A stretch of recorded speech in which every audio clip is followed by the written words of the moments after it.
Chapter 1: The Evergreen Internet Profits Blueprint. What you'll learn: there are many different types of business models you can start today. Some are seasonal. That is, most sales occur during a particular time of year. Others have sales spread out throughout the year, but require frequent and active management. While there's no wrong type of business, as long as you're turning a profit, an evergreen, passive model of business is one of the best there is. Imagine being away on holiday. You're on a sailboat, or you're backpacking somewhere on the other side of the world. When you get an internet connection, you check your PayPal account or your bank account, and you hear that cha-ching sound. It's a sight to behold. You've earned hundreds or thousands of dollars in the 8 hours you've been away from your computer. Sounds like a dream, right? You didn't have to trade your time for money, and you get to do what you love. And you still earned passive income. That's more than what most people make in a month. Wouldn't you like to have this kind of business? I'm sure you would. Or else you won't be reading this guide. Now, this step-by-step blueprint is going to cover all the details about building an internet business that will generate everlasting, passive profits for you. At this point, I'd like to make it clear to you that success is not going to happen overnight. This is certainly not a get-rich-quick scheme. Building a profitable internet business takes a lot of time. There are just far too many factors to consider before you can succeed. If you've been listening to gurus who tell you that you can get rich in 24 hours or 3 days, then you've got another think coming. Those gurus are out to get your money. Nothing more. Income reports can easily be faked, so don't believe everything you see. In this blueprint, I'm not going to be putting up income screenshots. I'll leave that to the fake gurus. Instead, I'll show you everything there is to know about building an evergreen internet business. I'll teach you the methods and principles that are working now and into the future. Some concepts may be new to you, but I'll do my best to walk you through each topic, so the learning curve isn't as steep and as difficult. Here's a quick summary of what you can expect to learn in this course. 1. You'll know about the best evergreen niches you can explore for your business. I'll give you plenty of options, but ultimately, the decision to choose the right niche will fall on you. 2. You'll learn why it's important to have a goal in mind, and why you need to sit down, brainstorm, and create a real business plan and strategy. This will be your evergreen business foundation. Without a solid foundation, there's a chance your business won't last a year. 3. You'll understand the importance of branding and why businesses, both big and small, pay huge sums of money to advertise their brand. Don't worry, though.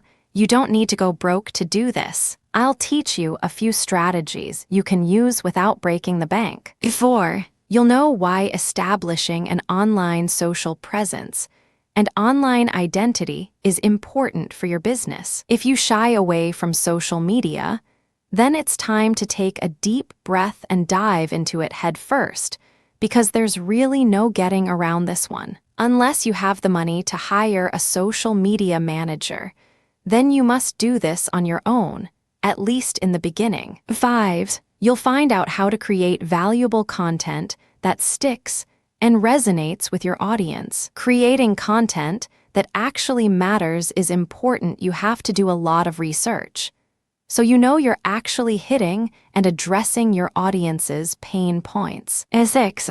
You'll learn why recycling or repurposing content is a must if you want to maximize your efforts and extend your reach. And no, I'm not talking about copying and pasting your content in its entirety. I'm referring to converting your content into other formats so you can upload it to other platforms. This helps expand your reach, so people on those platforms will also find your content. Sound vague? Don't worry, I'll give you the details, I promise. 7. You'll know how to generate traffic from many different sources, from forums, question and answer sites, to various social media platforms. You're going to seek out your target audience on these platforms so you can get eyes to your valuable content. You don't even have to pay for traffic, but if you've got the budget for it, I'll cover both free and paid traffic sources just to give you options. 8.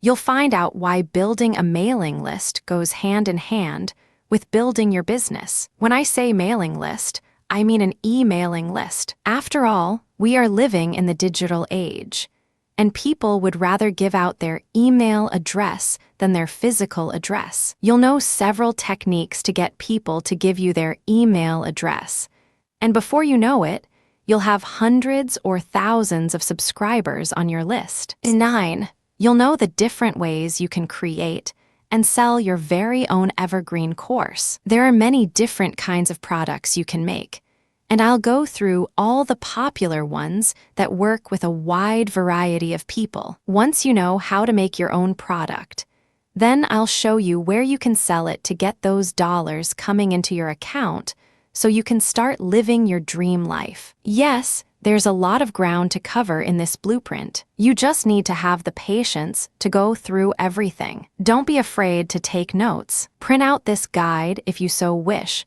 and make it your very own blueprint to success. And don't stop at reading and taking notes. You've got to take action. Go out and do all the steps I'm going to be sharing with you. You may fail in your first few attempts at building an evergreen business, but with every failure, you'll be learning. I didn't say this is going to be easy, but I promise you, at the end of this series of chapters, you'll know everything there is to know about how to build an online business that you and your family can live off of for many, many years to come. Chapter 2.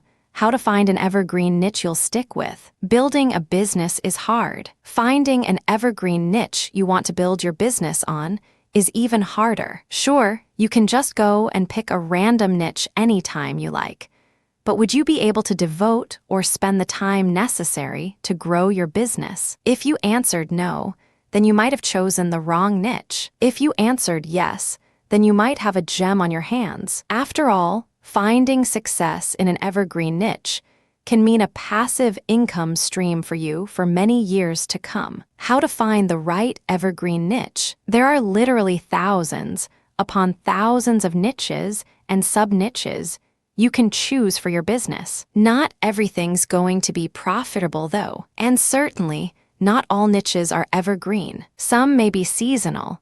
While some fad niches may last only a few weeks or a few months, these aren't the niches you're looking for. Evergreen niches are those that don't depend on the time of year, or even the year itself. Popular evergreen products continue to sell years, or even decades, after it was first sold. If you find the right evergreen niche and target the right audience with the right product, you could be making a lot of money. When looking for the perfect evergreen niche for your business, you basically have two options: profit or passion. Different people will give you different answers, so you'd have to really look inside yourself to find the right answer. There's no right or wrong answer, mind you, but to help you weigh your options, here are the pros and cons of each. Option 1. Choose a niche you're passionate about. Most beginners actually choose this option. Why?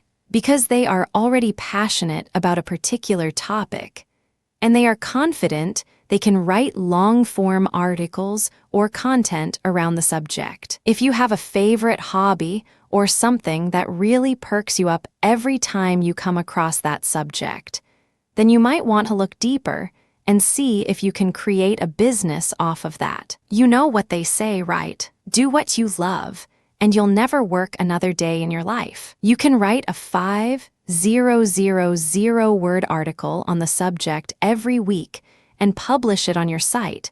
That's how passionate you are about the topic. Or if you're into publishing info products, then having the commitment and the passion to producing quality content regularly will contribute greatly to your success. Having the passion for your subject is obviously important. Otherwise, your interest is going to fizzle out after a few weeks when you realize just how hard it is to build a business from scratch. But your passion will see you through, and carry you through the rough days. Because yes, there will be rough days. It's just a fact of life that not even passion niches can escape from. Now, one of the downsides to choosing a niche based on passion is that after a while, no matter how much you love the subject, you may eventually start to resent the work. During the course of your research, or after you've written 100,000 words on the topic, you'll feel burnt out. If you have the money, however, the option to outsource the grunt work is always there. But generally speaking, beginners who choose to go this route don't usually have the budget. Another downside to option 1, depending on the hobby or interest you're building an evergreen product for, is that there may not be a whole lot of people interested in the subject. While you could potentially make sales year-round, the volume may not be up to par as compared to choosing a niche for profit. If you'd like to cut to the chase and build a business on a profitable niche, then read the next section for ideas. Option 2, choosing a niche for profit. The second option will take a lot more work than the first. You'd have to do plenty of research to identify a potentially profitable niche. You'd have to study trends, do plenty of keyword research, and generally have your ear to the ground to find out what's popular and making sales. You have to pay attention to the news and look for something that will grab your attention and make you go, "I can sell that." When choosing a niche for profit, you might think it's going to be hard creating content for something you may not know anything about. You can, of course, do plenty of research. You can do desktop research by going on Google. Or if you want first-hand information, you can even interview industry experts. Doing this may take you plenty of time. If you want to avoid the long wait, you may want to consider hiring an expert in the subject area, or hire a freelancer who can do the research and the write-up for you. Of course, choosing the right freelancer will also take time. They're also not going to come cheap, so you'd need to consider this as well. But if money's not an issue, then going for option 2 is a very smart business decision. Choosing a niche for profit takes a lot of uncertainty out of the equation. Unlike choosing a passion niche, which may or may not translate to a nice volume of sales, choosing a profitable niche is designed to help you make the most amount of profit. With luck, you may even find a profitable niche that you're interested in. This is the best of both worlds. For best results, a profitable evergreen niche you're passionate about is something you should strive to look for. Remember, at the end of the day, you're creating a business to make money. It makes sense to choose a niche you know is going to be more profitable than a niche you may love, but is not going to be as profitable. The top evergreen niches you should consider for your business. In this section, I will show you some of the most popular niches that always sells and are always popular. These are massive niches where you can find plenty of sub-niches. If you drill down far enough, you're going to find a sub-niche not many people are talking about and offering solutions to. This is what you came here to find. I'm going to try my best and point you in the right direction so you can start thinking about the niche you'd eventually like to build your business on. A health niche. This is one of the biggest niches where successful entrepreneurs make millions and even billions of dollars annually. And I'm not even talking about those huge pharmaceutical companies. I'm talking about the small and medium-sized entrepreneurs and startups. If you'd like a share of this money-making pie, then dive into this niche. Here are some of the sub-niches you can focus on. Fitness and weight loss/gain. There will always be people interested in getting fit and losing or gaining weight. I am pretty sure that everyone, at one point in our lives, has researched about ways to lose weight or build muscles that includes you and me. Diet and nutrition, another extremely popular sub-niche. Some diets have stood the test of time, others not so much. With so many people wanting to know the easiest way to lose weight, Different diet programs will continue to crop up for years to come. Cures for diseases.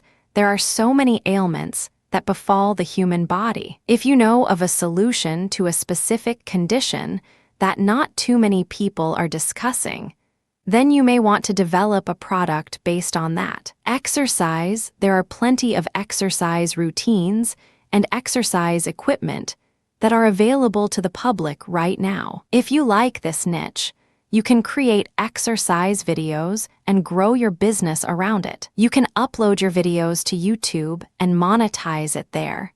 Or you can create a membership program on your website and give members exclusive access to your videos. Feel free to explore and go even deeper in the health sub-niches. Think outside the box. The more specific the health problems you can address, the less competition you'll have, and the easier your road to success will be. Wealth niche. Everyone wants to learn how to make money. Without money, we can't live the life we want to live. We can't reach for our dreams. We'll be forever tied to low-paying jobs and caught in the never-ending rat race. Wealth gives us the freedom to do the things we love with the people we want to share the moment with. Just like the health niche, there are plenty of sub-niches you can tackle in the wealth niche. Here's a few of them. How to make money online. In this niche, you'll find plenty of competition. There are countless ways to make money online. You can build a blog, create info products, work as a freelancer, teach English as a second language to overseas students, sell merchandise online, dropship, and so much more. If you know of a proven way to make money online, don't be afraid to share your knowledge with the world. How to make money offline. Not everyone's into making money online. Some people are still into traditional ways of making money offline. If you've got ideas on how you can help people earn some extra dough without using the internet, share it. It just may be your next passive income stream. Personal finance. Being financially fit is an important topic that people from all walks of life can benefit from. We all need money, and knowing how to save and spend money wisely is a topic that will remain relevant for as long as we use money in our daily lives. Investments. There's a lot of risks involved with any kind of investment, but there will always be people interested in knowing the different techniques in trading and investing in various commodities. If you've got specialized knowledge or experience in these areas, you may want to consider building your evergreen product in this niche. Personal development niche. Another very popular evergreen niche is the personal development niche. This is a vast niche simply because there are so many areas we want to improve ourselves on. We are constantly looking for ways to improve our attitude, our appearance, our organizational skills, our personal and professional relationships, self-discipline, and so much more. The thing with personal development is that it's a lifelong process. You want to build yourself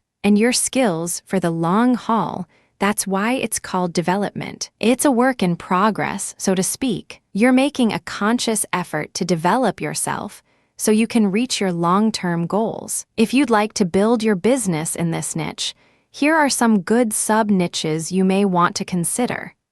Leadership skills. People respect and look up to leaders, whether it be in a professional setting, a religious setting, political, etc. Leaders often make good decisions and are in the position to solve problems, both big and small. If you think you can teach other people how to become a great leader, then this might be the perfect niche for you. Communication skills. Having excellent communication skills can open many doors for you. This includes knowing how to listen and how to speak in public. You can teach people how to get ahead of their competition by simply working on their communication skills. Confidence. Everyone needs confidence. Shy and meek people may not get very far in life because they are too shy to jump on an opportunity. When you're confident, it's easier for you to succeed Because you believe in yourself, you can easily overcome your fears and your doubts. When you exude confidence, you appear more trustworthy, and people feel they can trust whatever it is you're saying. Job interview skills. In order to land your dream job, you need to have excellent job interview skills to stand out from the competition. You need to have the confidence and the communication skills to snag that job. If you think you have what it takes to teach people how to ace job interviews, then this might be the right niche for you. Finding the right evergreen niche to build your business on will take time. You have to invest in the right tools, and you need to have the patience to uncover those special niches which will generate everlasting profits for you. Chapter 3. How to build a foundation you can build on forever. Businesses can be built overnight. Some even materialize in just a few hours. But more often than not, businesses like these don't last for a long time. They'd probably be profitable for a few months. But once problems start happening, as they often do during the early stages of a business, then they'd fold up, surrender, and disappear. I'm sure you don't want that to happen to your business. If you want your business to stand the test of time, then you need to think it through very carefully. You need to build a solid foundation before you even start offering your evergreen product or services to your target audience. Let's use a skyscraper analogy. If you want to build a skyscraper, or any building for that matter, you need to build a solid foundation first. You'd need to dig deep into the earth until you find a more stable subsoil or bedrock, put steel and other hard materials on it, and then pour concrete over everything. Of course, a lot more work goes into building a skyscraper's foundation, but that's about the gist of it. When the foundation's dried up, only then can you start working on your skyscraper, the building above ground. No one really sees all the hard work that goes into building a foundation, but its importance cannot be downplayed. Without a solid foundation, your skyscraper is going to fall down either on its own or the next time an earthquake strikes your city. Likewise, if you want your evergreen business to last, then you're going to have to put in a lot of work and map out your road to success. No matter how small your business is, you still need a roadmap, so you don't veer off into unwanted directions, particularly bankruptcy. You need to answer a lot of if-then scenarios and put it all down on paper. If this happens, then this is what I'm going to do. Put safeguards in place. If you have a business partner, you need to brainstorm and plan out every detail of your business. But what if you've already started your business? Is it too late to build a foundation? Well, the answer depends on where you are in your business. If you haven't reached the point of no return, and only you know where that point is, you can still make adjustments and map out a foundation to turn your business around and give it new life. The checklist to building a solid foundation for your business. If you want to build a solid foundation for your evergreen business, you should be able to tick off most items on the list. Let's begin. Identifying your business goals right off the bat is important. I know making a profit is the ultimate goal, but don't stop at money. I'm not saying money isn't important, it is, but it's not the end goal. Your ultimate goal should be to help other people. As the great salesman Zig Ziglar famously said, you will get all you want in life if you help enough other people get what they want. If you're only doing your business for money, then people are going to know about it soon enough. They're going to stop buying from you, and they're going to tell their friends to stay away from you. Greed is not going to get you very far in life. Look at what happens to so-called gurus. They'd be profitable for a few months.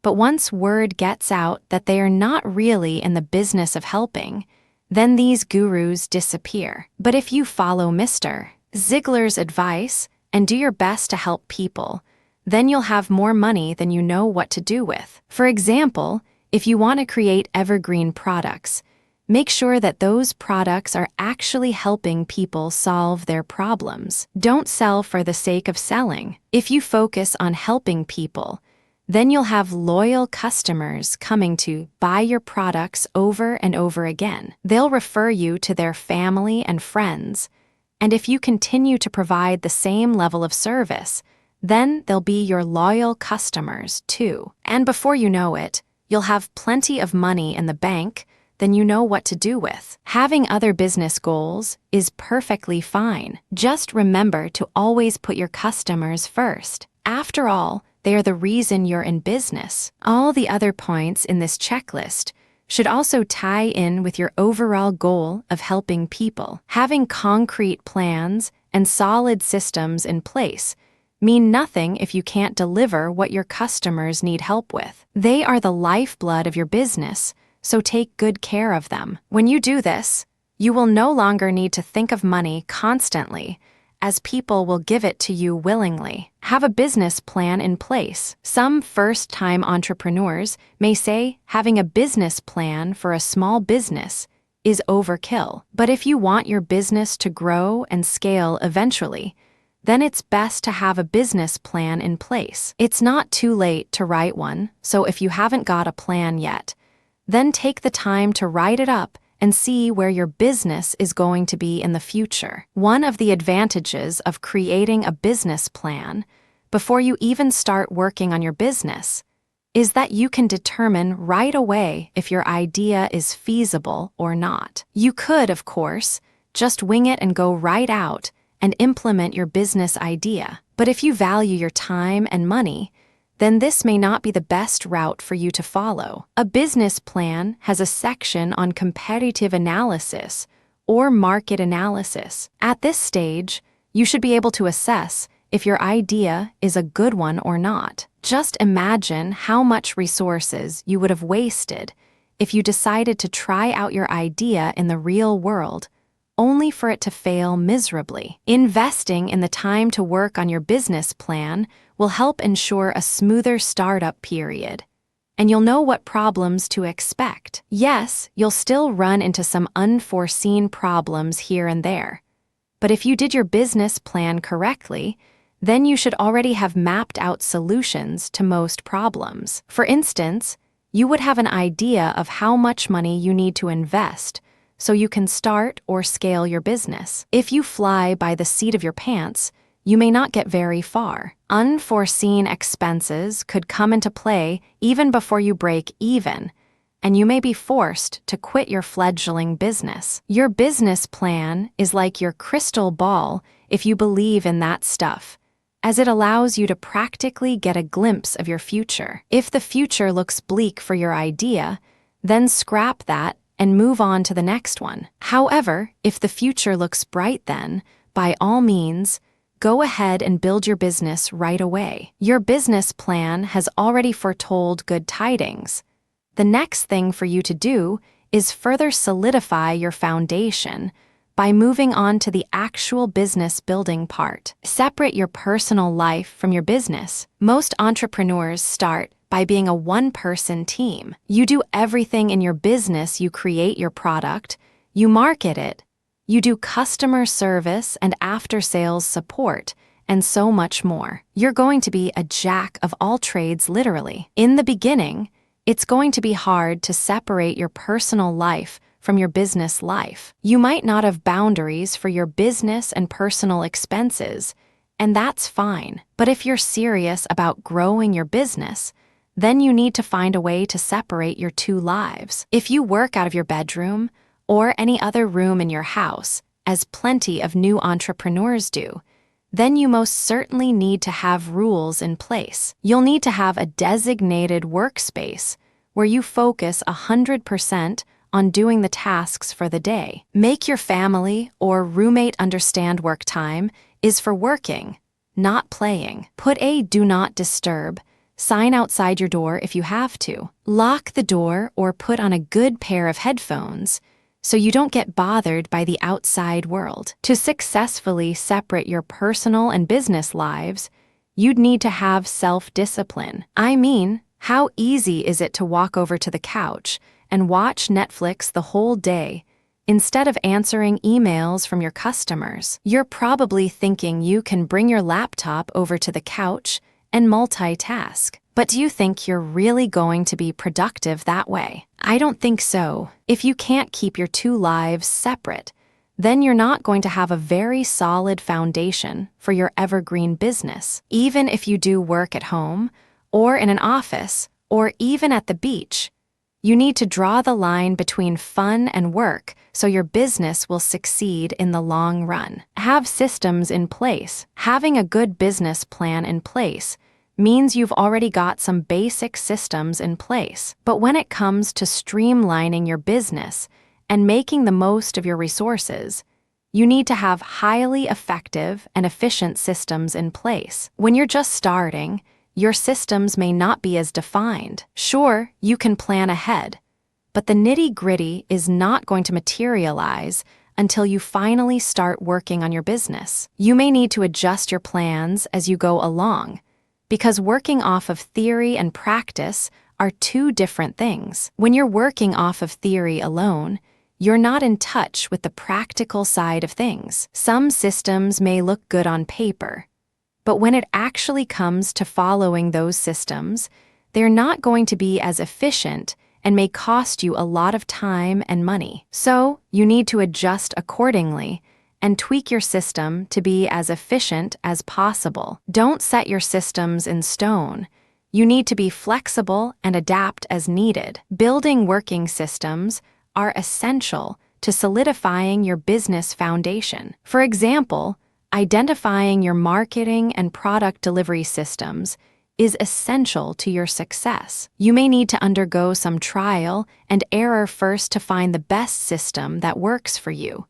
But once that's out of the way, you now have a winning system in place. You can then use that system over and over again as you move forward with your business. Don't forget to document your systems. You may think you're working all alone, so you don't need to document everything. But what about when you finally gain some traction and you need to hire new people to help you out? Without documentation, you'd need to retrace your steps.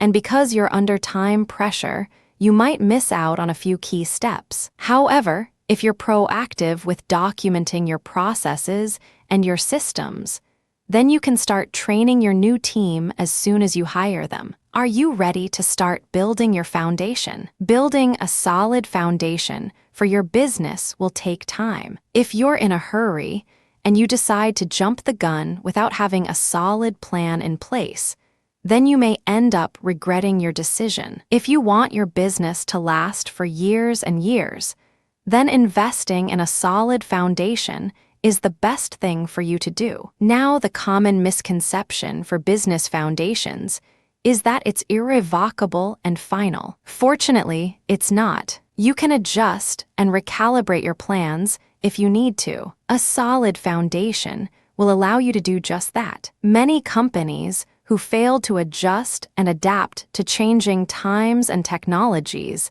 have disappeared. If you're in the business of helping people and not just making plenty of money, then you've got the most solid foundation right there. Chapter 4: How to create a personal or business brand that people will trust. If you've ever bought anything from anyone online, then you know it's pretty normal to hop onto Google and do a quick search of the person or company you're doing business with. It's normal to be curious about a person, especially if money is going to change hands. You'd probably click through all the web links that Google gives you.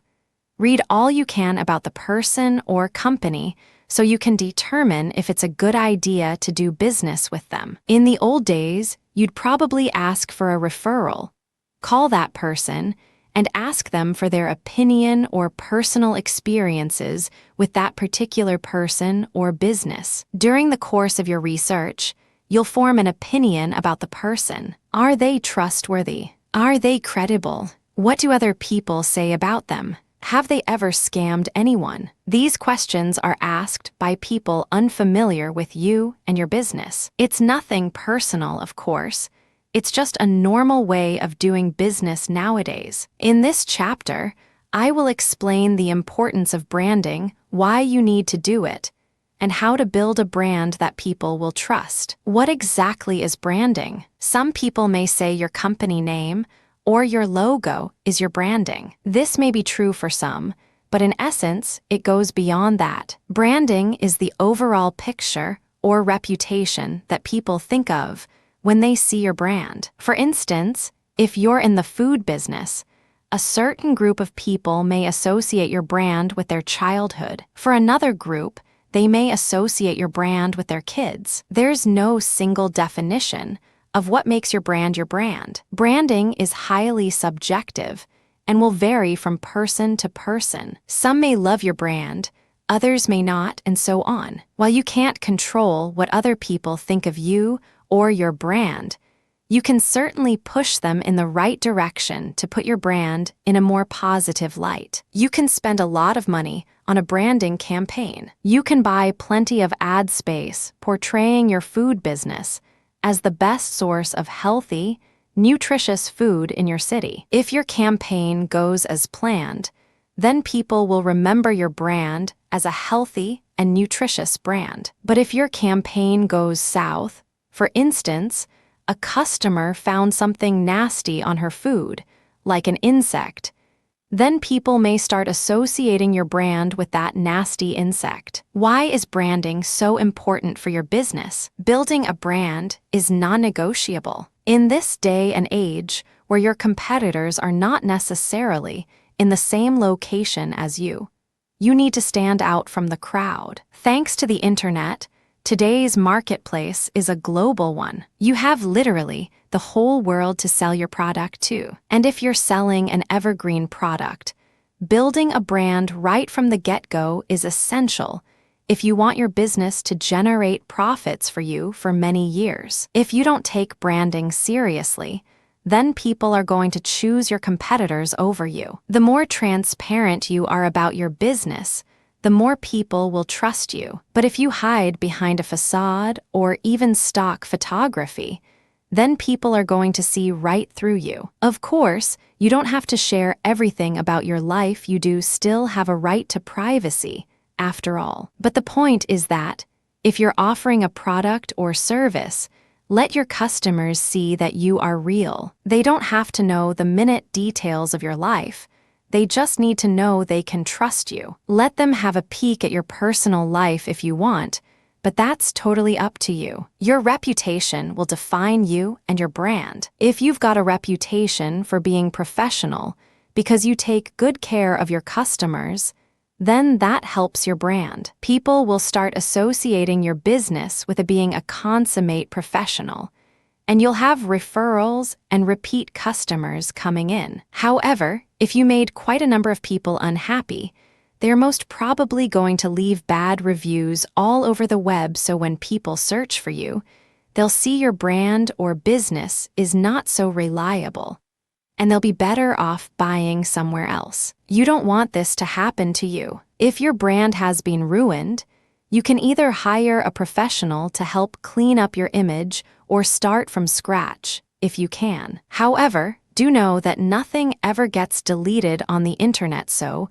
even if you create a new identity or a new brand, someone may still be able to unearth your flaws and past mistakes. If you want to be in business for a long time, then make sure you build your brand the right way. You need to spend considerable time building your brand, but in the end, the effort will be worth it. Your reputation will precede you, and people will not hesitate to do business with you. The top ways to create a personal or business brand people will trust. There are plenty of ways to build your brand, but before you can do this, first, you need to find out what the internet already knows about you. Do a Google search for your name or business. If you're marketing using your own name, type your name both with and without quotes on a private or incognito browser window, so your search results aren't skewed. If you're marketing using your business name, do the same method. Check out what the search engine gives you.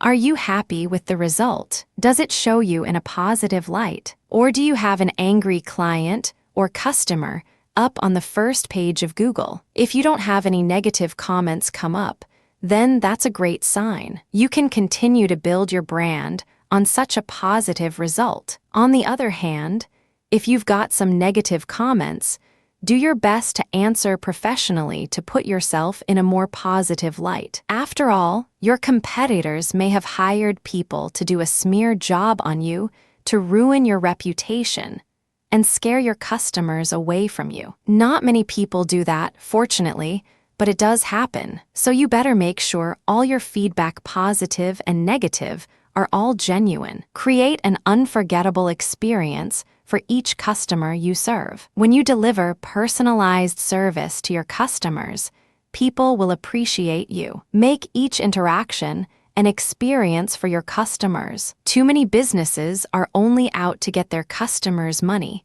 They don't really care about them at all. It's important to make yourself stand out and be different. Another way to create an unforgettable experience for your customers is by engaging with them directly. By treating them as people, you're erasing barriers. You're positioning yourself as someone they can communicate with directly. This is why even big Fortune 500 companies have people manning their social media channels.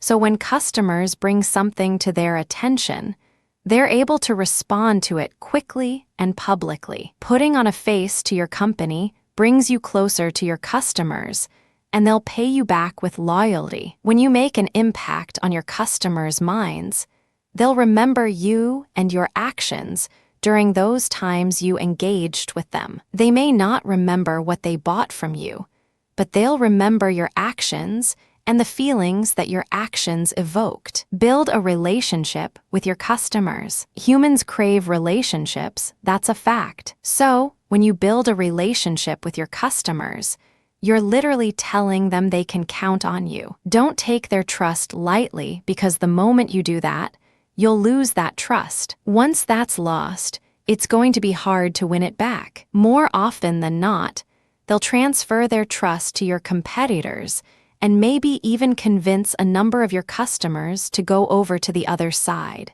2. When you build a relationship with your customers, you need to put a lot of effort into making it work. Depending on the nature of your business, you can maybe mail them gifts during special times of the year, offer them a discount code, or a free month of your service. In short, make them feel special. That's how relationships work. You make the other person feel special. Another aspect of building a relationship with your customers is that you can also build a community or a group for them. Inviting them to join your community may make them feel special. They'll meet new friends, and they'll get to interact even more with your business. Be personable and authentic. Connecting with your customers is very important. However, hiding behind a fake name or profile is going to be detrimental to your success. You can connect all you want with your customers on social media or on your website, but once word gets out that you're a flake, then you'll lose face. You'll lose your credibility, and your reputation may vanish overnight. You'll lose all the customers you've worked so hard to build a relationship with. Being authentic is one important aspect of building your brand's foundation. If you build a brand on a fake persona, it's going to be hard to grow your business. Yes, you may find some success, but your growth will be limited. There's always going to be that boundary you can't cross. Otherwise, people will know you're not real, and then you'll lose your brand. Stay consistent and always follow through. Be visible in places where your customers hang out. If you've got plenty of customers on Facebook, Twitter, Instagram, Snapchat, or any other social media channel your audience frequents, then don't be afraid to reach out to them. Show them you're active on their favorite platforms and engage with them. Answer their questions. Be their friend. Give them plenty of value for free, without asking for anything in return. In their mind, you're an authority figure or a thought leader. They'll trust what you say. If you're honest and consistent, people will notice. If you tell them you're going to do something, then do that. Document it if you can, so they know you've done what you promised. You've got proof to show them. This is why following through is very important as well. If you don't follow through, you're making empty promises, and soon, people will lose their trust in you. Your word won't mean anything, and you'll lose your audience. The best way to control your brand's reputation. Controlling what other people see about your brand is not always easy, especially if you've been around for a few years and you've never paid attention to what people are saying about you on the internet. You can use social media to interact with your customers and your clients, but at the end of the day, you don't own that platform. You can have all your testimonials on social media, but what if that platform disappears? Simply put, the best platform to control your brand's reputation is by building your own website. And by your own website, I don't mean getting a free website from a blogging platform. You need your own website with your own domain name, which should preferably be your brand name. It will help if you've got a memorable or brandable domain name too, so it's easier for people to search for you on Google. Getting a domain name and web hosting is very cheap nowadays, and it's one of the best investments you can make for your business. With your own website, you can control the information you want to share with the world. If you've got positive testimonials from social media, you can post screenshots on your website. If you've got a portfolio on other platforms, bring them over to your website. Create a forum on your website for your loyal followers, or place a link to other channels where they can engage with you. It allows them to see your diversified presence on the internet, and if they are on those other platforms as well, then they'd also follow you there. It also makes it easier for potential customers to find you when you are referred to them by their friends. Creating a personal or business brand that people will trust will take a lot of work and a lot of time. The tips I've shared in this chapter will not only point you in the right direction, but will also help you build your brand much faster. Chapter 5. How to establish an online social presence and identity. Establishing an online social presence and identity is important nowadays. Gone are the days when your business can go about its merry ways in the offline world. Even if you don't cater to the online crowd, people will still search for your brand or business on Google. If they don't find you online, they'll look for your competitor, who's probably already got an online presence. It doesn't matter if you're 10x or 100x better than your competitors. If people don't find you online, then you might as well not exist. Having your very own website is important, but more and more people are turning to social media to seek out their favorite brands. If people want to complain about something, they don't go to the company's Contact Us page to write a lengthy complaint email. Instead, they go to social media and rant their displeasure or disappointment, and basically tell the whole world just how bad a service provider you are. You can see just how much you'd lose. If you're not on social media, you can't see or answer those complaints. People will bury you online without you even knowing it, but you'll likely notice those dwindling revenues on your books, and you won't know why. Now, if you have social media and you're actively monitoring it, then you'd be able to answer their concerns, put their minds at ease, offer a return or whatever, and essentially show the world that you provide great customer service. You can use negative feedback to your advantage by being courteous and showing your professionalism. What exactly is social media presence, and why is it important? Having accounts on various social media platforms doesn't mean you've got a social media presence. To make your social media presence matter, you need to be active by posting valuable content regularly and engaging with your audience. When I say valuable content,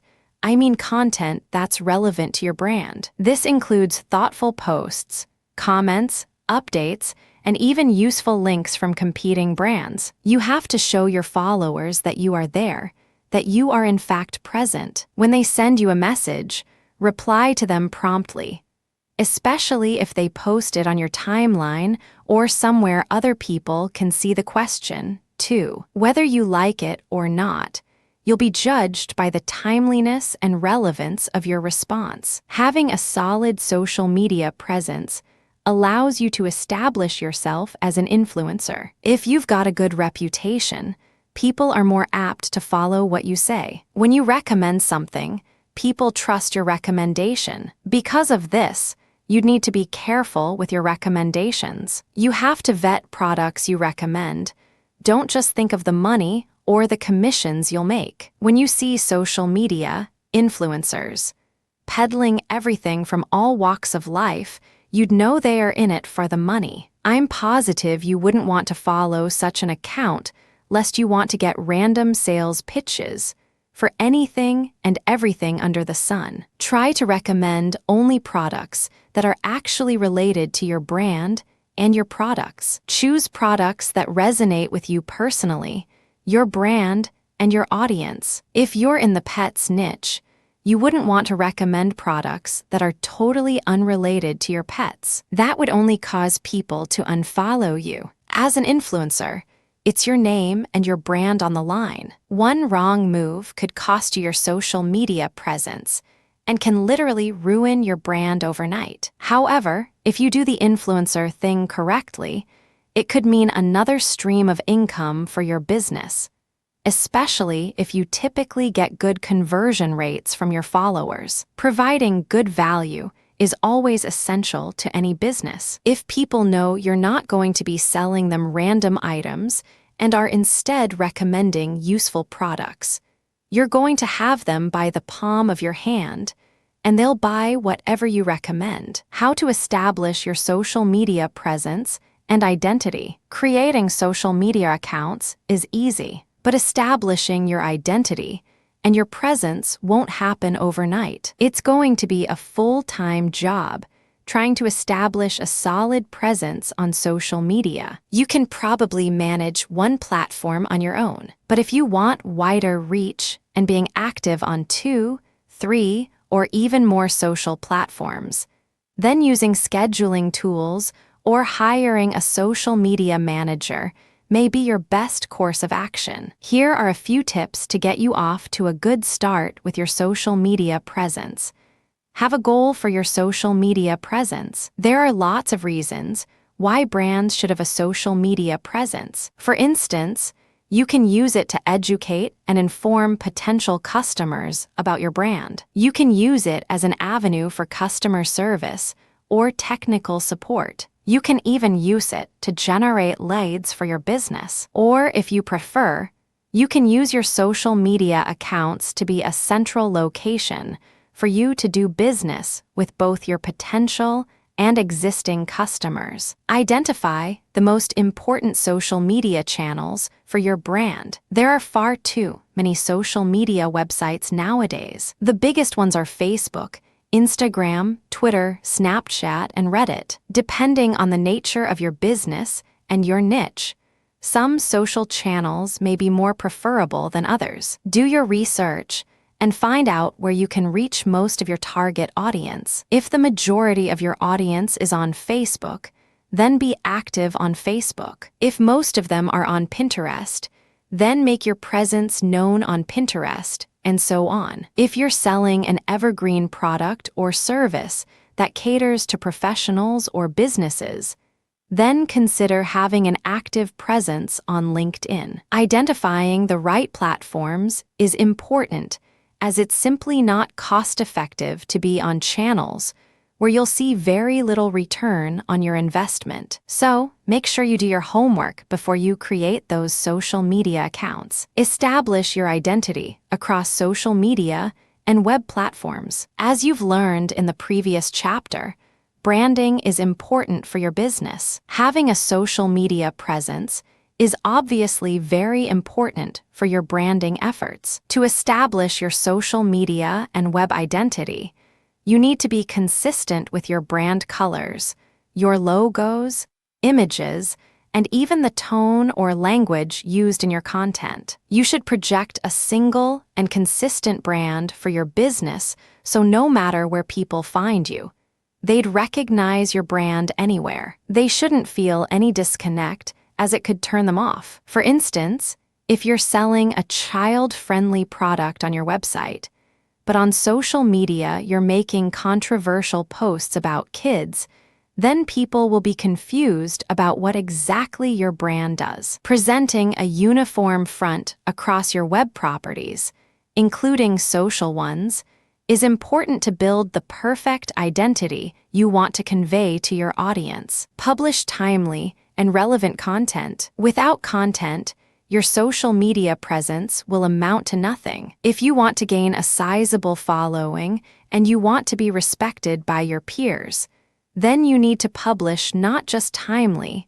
but relevant content as well. Posting cat memes are great on your personal news feed, but on your brand's social accounts, you have to ask yourself first if cat memes will provide value to your followers. If you're selling cat-related products, then cat memes could work.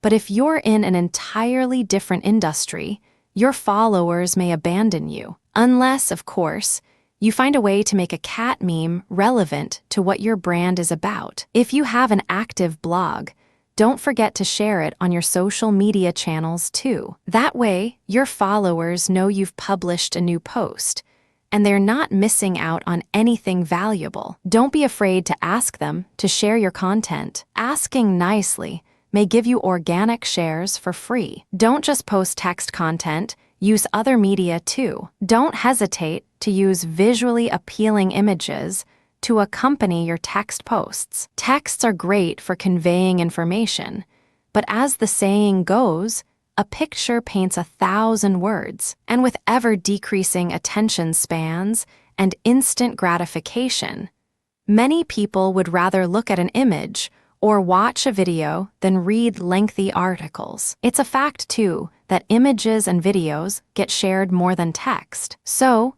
if you want to maximize your organic reach on social media, that is, you're not paying for ads, then use attractive images and videos to grab people's attention. Don't hesitate to share other people's content. There's no problem sharing other people's content if it adds value to your users. You can even send these third-party sites a direct message or tag them in your post to let them know you've shared their awesome content. They might even thank you by returning the favor and sharing one of your posts with their followers. It's a win-win situation for the both of you. So don't be afraid to share valuable content, even if that content belongs to a direct competitor. I'm sure if you were in the same situation and a competitor reached out to you to let you know they've shared your content, then chances are you would reciprocate their action, too. Create a community. Creating a community on social media simply means getting people involved and engaged with your brand. This is why groups and forums work so well. It's because we like to belong to a group of similar-minded people. When you post something, ask your followers to comment and let their thoughts be known. Ask for their opinion and tell them you'd value their input. Start a discussion on relevant topics. Tag people if you need to get the ball rolling. And don't leave anyone hanging if anyone asks a question. Be there and answer as soon as you can. Don't wait for someone else to chime in. Let people see you're active and engaged with your community. Being an active part of the community ensures you've truly got a social media presence. You're helping build your business visibility online by leaving digital footprints on social media. And if you post valuable content and write smart responses to community discussions, then you'll be seen as an authority figure and thought leader by anyone who follows you on social media. Pay for ads if you need to. You're not going to get much organic traction when you first start out on social media. In fact, even if you post every day, not too many people will see your updates. If you want to get maximum reach, consider advertising on social media. Most social media platforms allow you to advertise without breaking the bank. For instance, you can get video views or link clicks on Facebook ads for mere cents. And with Facebook's superb audience targeting tools, you can reach billions of people in the world. Paying for adverts is one of the quickest ways to establish your social presence and identity. If you've got the budget for it, do it just to get a head start. When you begin getting a good number of organic shares on social media, you can stop paying for ads and just focus on growing your traffic organically by providing value to your users. Are you ready to start building your social media presence? Becoming a social media influencer will take a lot of hard work, and the road to success isn't always going to be smooth. You'll have rough patches here and there, but if you have a solid plan for establishing your social media presence, then you'd know what pitfalls to avoid. Being a successful social media influencer is a huge responsibility to your followers. Remember that social media is where people hang out to connect with their family, friends, and acquaintances. It's where people go to unwind after a long day at work. Don't stress them up by bombarding them with things they didn't sign up for. Your followers chose to follow you because of your brand and what you bring to the table. They were drawn to you because you offered them something of value. Continue what you started and give them value often. If you do this, you'll soon find yourself as someone that people look up to, respect, and admire. At this point, you'd have firmly established your online identity and social presence. Chapter 7: How to repurpose your content for various mediums. Creating content isn't always easy. Sure, you may enjoy writing, recording podcasts, or shooting videos, but organizing and researching your content may take you far longer than the actual content creation part. So, how do you go about maximizing your research and letting it last for a long time? The answer lies with repurposing your content into many different formats. There are a lot of advantages to doing this, with not too many downsides. In fact, the only negative aspect of repurposing content is that it will take time or money. Time if you do the repurposing yourself, and money if you decide to outsource it. The benefits of repurposing content. With repurposed content, you need to do less research, and you get a lot more work done in less amount of time. Here are some of the benefits of repurposing content. Maximize your research. You spend so much time on research that it can get quite frustrating if you know all your hard work is just going into a single piece of content. Wouldn't it be nice if you can create 5 or maybe even 10 content pieces just from a single hour of research? For example, if it takes you an hour to research for a piece of content, then it will take you around 5 hours to research for 5 content pieces. However, with content repurposing, you can build off the data you researched in just 1 hour and still come up with 5 content pieces. Essentially, you will be saving about 4 hours of research time. With this example, I hope you can see just how powerful content repurposing is. Of course, the 1 hour research time does not include the actual content creation time. Depending on the type of content you intend to make,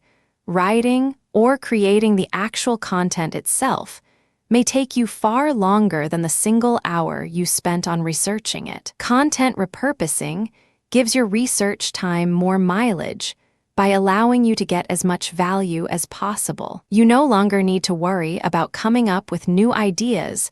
Every week you can instead spend that time thinking of other formats to repurpose your content to. Visibility in many platforms. If your primary content goes on your blog, then people are only going to be finding out about you by going to your blog. However, if you repurpose your content into other formats and upload these into other platforms, then you're giving your audience a chance to discover you on these other platforms. For instance, if you repurpose your blog post into a YouTube video, Then you'll have access to YouTubers who are interested in your content. If you convert your blog post into an infographic, then people on Pinterest are going to discover your content, which will then allow them to discover your website. If you convert your post into a slide deck, you can upload it to SlideShare to get more eyeballs to your content. The great thing is these different places are also going to appear on Google,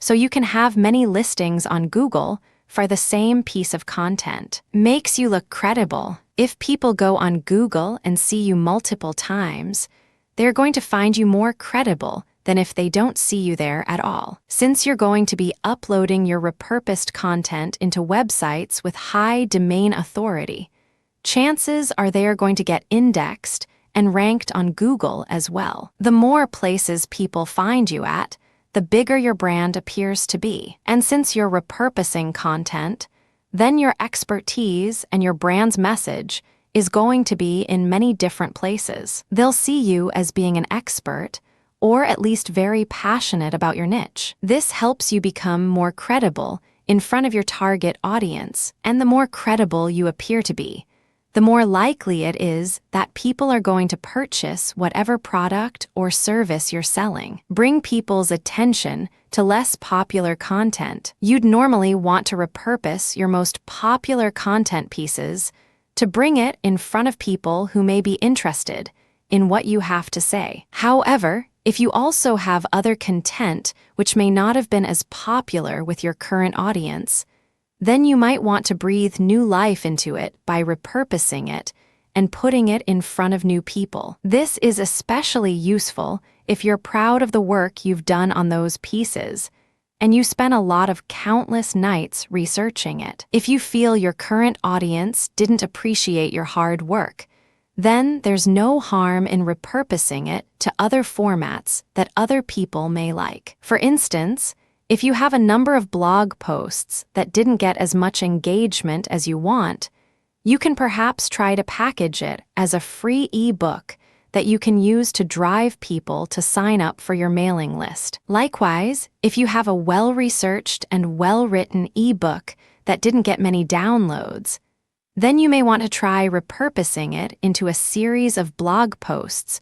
or articles that you can post on your site or social media. More opportunities for people to link back to your website. Backlinks don't really matter much if you don't care about ranking in search engines. But who wouldn't want to rank organically in Google, right? Just think about it, you're getting free traffic from the world's biggest search engine. With content repurposing, you can have one piece of content converted into a variety of formats. This means that people now have a variety of options to link to your content. They can link to your original article, to your video, to your infographics, to your Facebook post, your Twitter tweet, and so much more. They are not limited to linking only to your original content. This alone multiplies your backlinking opportunities, which could pay off greatly for your website's SEO, as Google rewards websites with plenty of high-quality links pointing to them. How to repurpose content successfully. In order to repurpose your content successfully,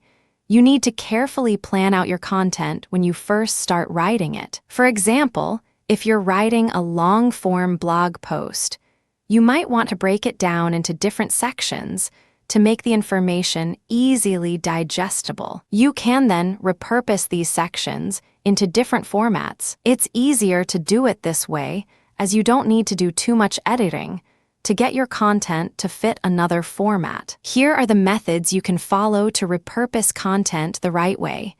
1. Start with an outline. Whether your original content is in blog format or in video format, you need to write down how your content is going to flow. You can just wing it, but that means your content may end up a disorganized mess. By creating an outline, you get to save time by identifying the points you need to cover in your content. You'd also spend less time editing and reorganizing your work. Use headings and subheadings in your outline, and while you're writing down the points you want to cover under each heading, also write down your ideas on how you can reuse that particular section somewhere else. This system is like hitting two birds with one stone. You plan your original content and how you can repurpose it in one sitting. 2.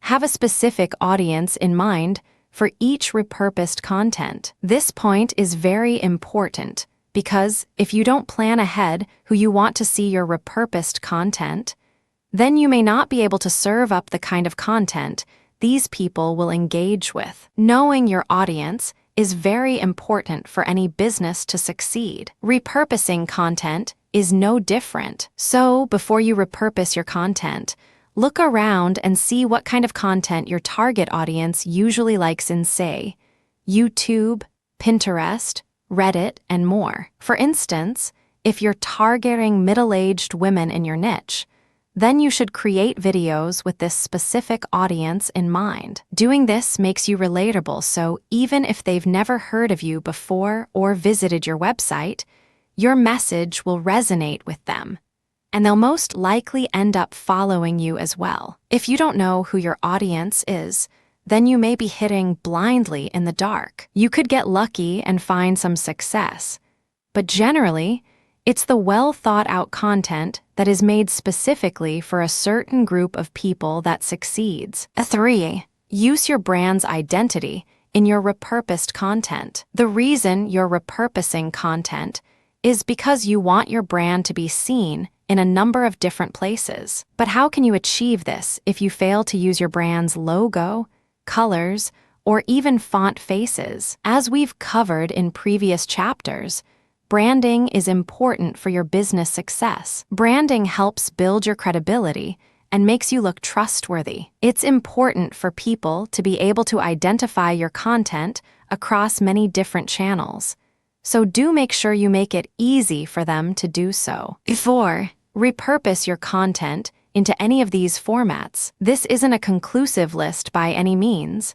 but these formats should give you plenty of head start and allow you expand your reach as quickly as possible. Some may not be a good fit for your niche, so you need to do some research about that as well. Ebooks. If you've got a series of blog posts or articles around the same topic, then you can easily create an ebook. Don't just copy and paste the posts. You still need to go through the ebook with a fine-toothed comb to make sure the content flows well. You can then use this as a lead magnet or content upgrade for your blog. A high-quality ebook can help position you as an authority in your niche and help you get more leads and sales from both old and new subscribers. Infographics. The saying "a picture paints 1,000 words" is accurate. An infographic can contain information that may be equivalent to 1,000-word blog post or even 10,000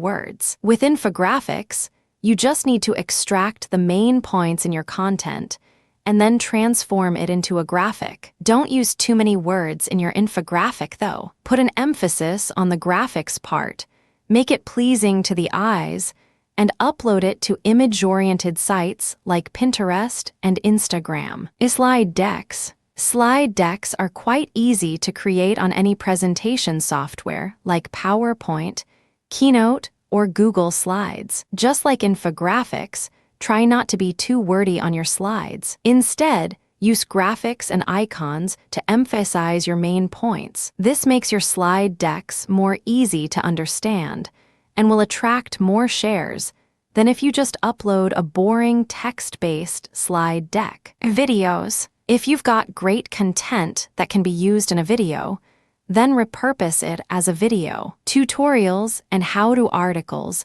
are the best types of content to convert to videos. You can even add your video tutorial to your main content. This is not only great for your website's SEO, but you'll get more traffic via your YouTube channel. Roundup posts. Just like with ebooks, if you've got a bunch of posts or articles around the same theme, you should also consider creating a roundup post. This not only allows you to build a longer form article, but it also provides you with a linking opportunity to those old posts. Internal linking is also great for SEO and encourages your audience to visit other pages on your website. Podcasts. Podcasts are great for people who are always on the go and value their productivity and efficiency. With a podcast, you can just read out your content and record with a good quality microphone. With a bit of editing, you're done, and you can then upload it to your preferred podcasting platform. Again, there are many other content types you can repurpose your content to. Check out what your competitors are doing, or you can ask your audience for their input. It wouldn't hurt to ask them a few questions, and you just might receive some golden nuggets in return. Chapter 6. How to create valuable content that truly sticks. In the online world, you will often read or hear these words. Content is king. This is why many businesses have started to employ content marketing strategies by putting up blogs on their sites and posting their content in many different places. Publishing valuable content that actually helps people is not only good for your brand's SEO, but it also encourages engagement with your audience. It also sets you up as an authority or thought leader in your niche, which in turn leads to new sales for your business. The most popular types of content you can use. Content can come in many forms. It can be in text format, like in articles or blog posts. It can be in video format, like those you see in YouTube videos, or it can be in an audio format, like those you listen to on podcasts. With so much competition nowadays, people are always coming up with new ways to make their content stand out. In this section, I'll show you the most popular types of content you can use to promote your evergreen product: articles or blog posts. These text-based content are evergreen forms of content that some people will always favor. Search engines, for one, use your written content to rank various pages of your website. Research has also shown that businesses who actively blog get more traffic to their sites than those who don't. Informative articles, how-to posts, product reviews, and more are what usually brings people over to your website. People read your content, and they make decisions based on the information you present to them. Videos. There are many video platforms available, but I'm sure the first thing that popped into your mind was YouTube. YouTube is the second biggest search engine, right after Google. People go on YouTube to watch all sorts of things. For your evergreen business, YouTube video marketing has a lot of benefits for you. You can make videos telling people how to use your product in the real world, or you can show them why your product is better than your competitors. This is the sort of valuable content that may prove popular with your followers. Podcasts. Podcasts have become quite popular in recent years. Many people love podcasts because it allows them to consume content even when they're driving or working out at the gym. In short, it allows people to multitask. If you make podcasts as part of your content marketing strategy, you will appreciate the fact that creating it is as easy as recording yourself speaking on a microphone. You can quickly establish yourself as a thought leader in your industry if you provide a lot of value to your listeners. Infographics. Infographics can cost you a pretty penny if you don't know how to make it yourself. But people love infographics as it's far easier to consume than reading 2 pages of text that contain the same information. In addition to providing valuable content at one glance, people can also easily link to your infographic when they mention it in their posts. This gives you plenty of backlinking opportunities, which is great for your website's SEO. Infographics are also quite popular on social media, so don't forget to share it on your social media channels and ask your followers to share it with their network as well. The 5 ingredients that make content great. Before I teach you how to create content that truly sticks, let me show you first these 5 ingredients that define what great content is. It's original. Google hates duplicate content. and so do your readers. If you want people to continue following you, it's best to stand out from the crowd. Don't just copy and paste other people's content, because it can get you in a lot of trouble. Also, don't even think of using robots or content spinners to create spun content. This just results to more garbage content on the internet. If you truly want your content to be great, then you need to create original content. And by original, I don't mean rehashed. If you want to establish yourself as an authority in your niche, then you need to take the time to write something that not many other people know. Or if you don't have the expertise, then you can outsource it to someone who actually knows the subject. The point is that people and search engines will reward you in the long run for taking the time to make original content. It's actionable. I'm sure you've come across articles that were well written, but kept you hanging at the end. Why? Because there's no call to action, or the content itself wasn't actionable at all. What you just read doesn't tell you what you're supposed to do, so it leaves you confused. If you want people to recognize your content as being great, then you're going to have to give out actionable advice or tips in your content. You don't have to give them a step-by-step breakdown, but your content should at least make it easy to identify what your audience needs to do to apply the information you're giving them. It's got a great headline. The headline is the first thing people see when they come upon your content. They're not going to jump into the body. No, they're going to read what your headline is all about, and only then will they decide if they want to continue reading. In essence, a great headline is what makes your reader want to continue. If you wrote a generic and boring headline,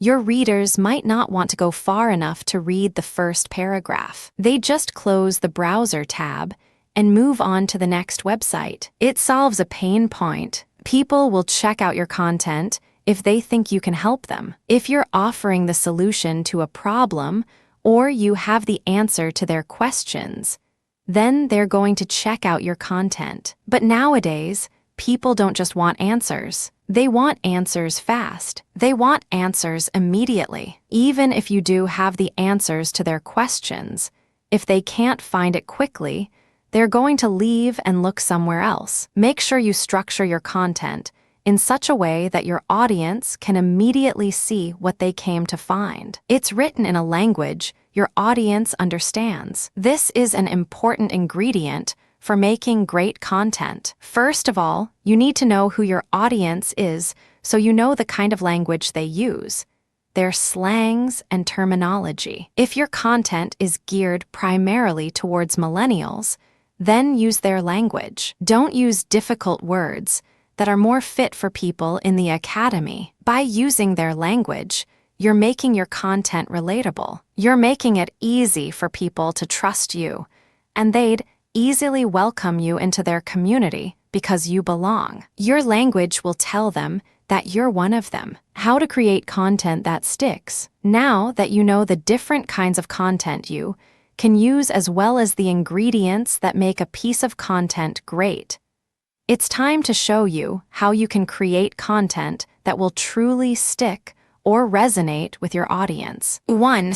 Understand your audience's journey. When creating content, it's important to identify or recognize the stage your target audience will be at in your sales funnel. For example, if you want to bring your brand in front of a new or cold audience, you're not going to sell to them immediately. You need to warm them up first so they'll trust you. You need to position yourself as an authority or as an expert so they'll move further down your funnel. On the customer side of things, it's called their journey, but on the marketing side, it's more commonly known as the sales funnel. As your customer continues with their journey, they're moving further down your funnel. Traditionally, there are 5 stages in a funnel: awareness, engagement, discovery, purchase, retention. You don't want to serve up the same kind of content to people who are just in the awareness stage. Likewise, for those in the purchase stage, you don't want to bring them back to the awareness or engagement stage as these people are now ready to buy from you. 2. Make your content relevant. If you know where your customers are on their journey, then it's easy for you to create relevant content. If they don't know you yet, then try to position yourself as someone they can trust by publishing content that cements your authority in your niche. But don't let your content be about you. Let it be about your customers or your audience. If you talk too much about yourself, it will turn people off your brand. No one wants to listen to people who talk too much about themselves. It's just like going on a first date with a stranger.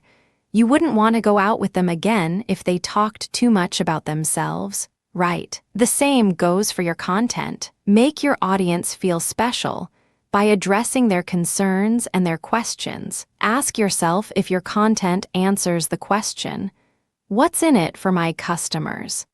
It's important to give the right answer because when you capture their attention and their emotions, then you've successfully created content that really sticks with your audience. 3. Know who your audience is. Knowing who your target audience is important so you can create relevant content for them. If you have no idea who your main demographic is, then you'd be publishing content that may be a hit or miss with your audience. You spend a lot of time creating content, so you want to make the most of it. This is why knowing who your target audience is so important to your success. In fact, some marketers recommend creating customer avatars and placing them somewhere you can see them all the time. When you're creating your content, you can look at your avatar and try to put yourself in their shoes. If you're writing for moms, then you have to think like a mom. Ask yourself if the moms who are going to read your content will find it useful. Will they be able to relate? If you do this, you not only make your content relevant, but you also create content that will resonate with them. Knowing who your audience is will also help you use the kind of language your audience uses, just like I've mentioned in the previous section. For moms, you'd have to use words that would appeal to moms. 4. Give a call to action. Placing a call to action in the middle or end of your valuable content is important. If you are targeting people in the awareness stage, then put a call to action that will help move them down the next stage in your funnel. If you think they are ready to move to the buying stage, then create appropriate content for this set of audience. When choosing which call to action to use, you need to put yourself again in your audience's shoes. With a bit of psychology, you can connect with your audience. For example, for those who have just stumbled upon your content for the first time, you should encourage them to sign up to your mailing list. If you don't have a mailing list, you need to start one as soon as possible. By joining your list, you have another avenue to get in touch with them and bring them back to your website again and again. If you continue to give people value, they'd be willing to part with their hard-earned cash and buy whatever product or service you're recommending. Are you ready to start creating awesome content? Use all the tips I've shared in this chapter to create your content. If you're new to content creation, just think of it as telling stories to your audience, make it engaging, and make it actionable. To not lose your audience's interest, perhaps try using a bit of humor if it fits your niche. To make sure you publish content regularly, create a content schedule and do your best to stick to that schedule. It will be hard at first, but with a bit of practice, creating valuable content that resonates with your audience will soon become easy for you. Chapter 8.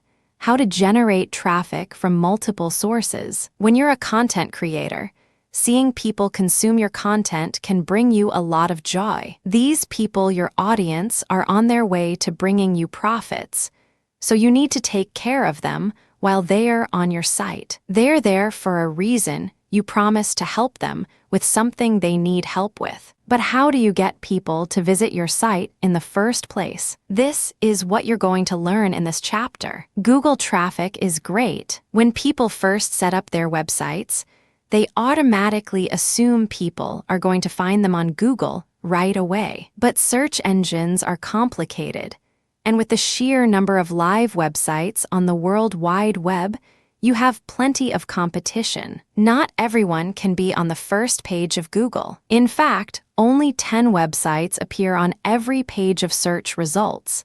This is organic. Paid listings are not included. If you want to check out other sites, you'd have to scroll all the way down and click on Next to go to the next page. Ranking on the first page of Google can bring you plenty of free organic traffic. It's free because you're not paying Google anything to appear on the first page. Organic because people are finding you of their own accord on Google. But getting to this stage is difficult, and even if you do your SEO right, you may still not end up on the first page of Google. In short, ranking on Google is hard work. And if you depend on Google traffic, you could be waiting for nothing and your business will die if you don't get traffic to sustain it. So, if you can't depend on Google, how are you going to get people over to your website? Well, there are two ways to go about generating traffic: by paying for it and by posting valuable content on free platforms. Paid traffic versus free traffic. Luckily for you and me, Google is not the only game in town. Paid traffic will, of course, cost you some money, but it doesn't have to cost you an arm and a leg. On the other hand, generating free traffic is not as hard as it once was thanks mainly to social media, but you'd still need to do plenty of work. With free traffic, you may not get a constant stream of people instantly, and it may take some time to get to that point. But at least you're being proactive in seeking out people who may be interested in your content. That's way better than doing nothing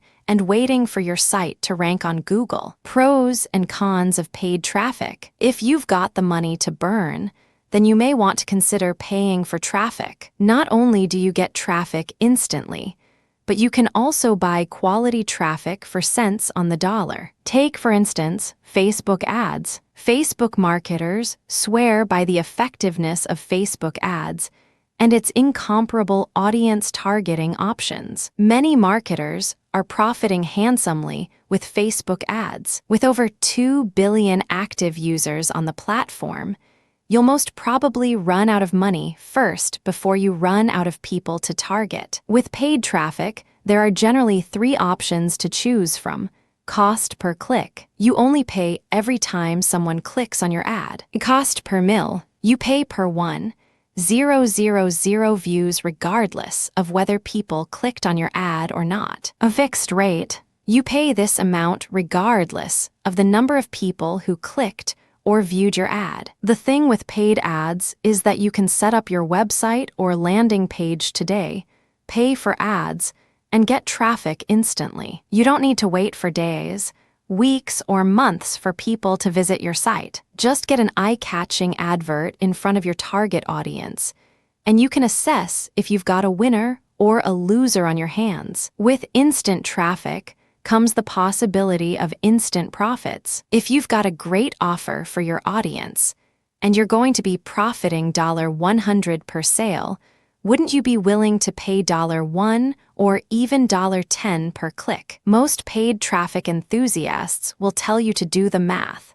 And if your math tells you that you're in the green, then there's no point wasting time waiting for your site to rank on Google. Just dive right in and invest in paid traffic. The downside with paid traffic, of course, is that you could lose your money on ads that won't show any ROI, return on investment, for you. You'd have to constantly monitor your traffic and test your ads until you find the best performing ones. This can get stressful, and once you stop paying for traffic, then that traffic stops coming to your site. Think paid traffic is too risky for you? Read the next section for tips on how to generate traffic from multiple free sources. Pros and cons of free traffic. Not everyone will have the money or the stomach to risk their hard-earned money on ads that may or may not return any profits for them. If you belong to this group, then generating free traffic is your best bet for for getting people to head over to your website. There are many ways to generate free traffic. Most free methods will take some time before people show up on your website. However, the good thing is that your post or comment will stay on that free site for as long as the site lives. Essentially, you'll be doing the hard work once and reap the profits for a long time to come. This is obviously great, as it could bring you free traffic for many years. And if your free traffic converts well, then this could contribute significantly to your passive income. The caveat with free traffic, however, is that you're paying with your time. If you value your time, then you may wish to consider paid traffic instead. Additionally, success is also not guaranteed, so your hard work may go to waste eventually. If you don't have a content strategy in place, then your free traffic generation strategy would be equivalent to building your business on a house of cards. To help ensure your free traffic generation strategies will actually pay off after some time, then read the next section for ideas on where to source free quality traffic for your website. How to generate free traffic from multiple sources. In the previous chapter, we discussed how to repurpose content, and I showed you the best content types you can reformat your main content to. I'm mentioning this here because you're going to be using those repurposed contents to generate free traffic from many different platforms. 1. Be active on social media. There are plenty of reasons why companies big and small target social media users. This is because people spend a lot of their time on these sites. Facebook alone has 2 billion active users every month, and thousands more create accounts every single day. Next to SEO, social media marketing is the next best way to drive free traffic to your website. 2. Answer questions on sites like Quora and Yahoo Answers. Sites like these have high domain authority. This is why you'll notice that there are many posts which appear on the first page Google search results, especially for long-tail keywords. If you want to get a share of the traffic, be helpful and provide thoughtful answers to questions about your niche. Don't leave one-liners. If you want people to upvote your answers, then you need to write detailed and thorough answers as much as possible. 3. Engage heavily in popular forums in your niche. Some people like to spam forums with links to their website. People hate spammers like that. So, if you don't want to get kicked out, make sure you add value to discussions in your forum. Make yourself well known in the community. Once you've established yourself as someone who knows what they're talking about, then slowly ease into promoting yourself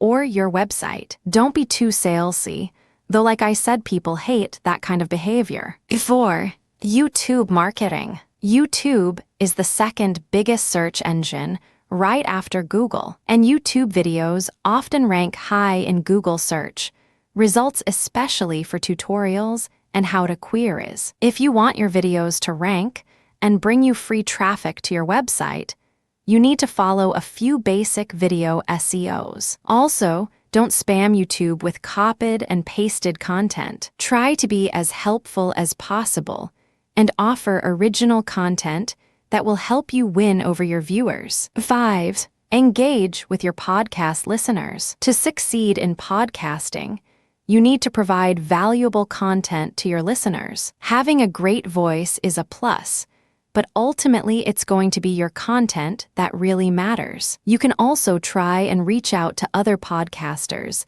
and interview them on your podcast to try and extend your reach. Lastly, don't just say adios at the end of your podcast.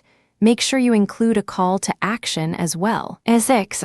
Guest post on authority sites in your niche. Guest posting is a great way to introduce yourself to other people's audiences. If you write a super valuable post and that site's followers love your content, then chances are they're going to want to follow you as well. This not only brings you an additional stream of free traffic, you also normally get a free backlink back to your website. If your guest post lives on a high domain authority site, then that backlink can do wonders for your website's SEO. A7.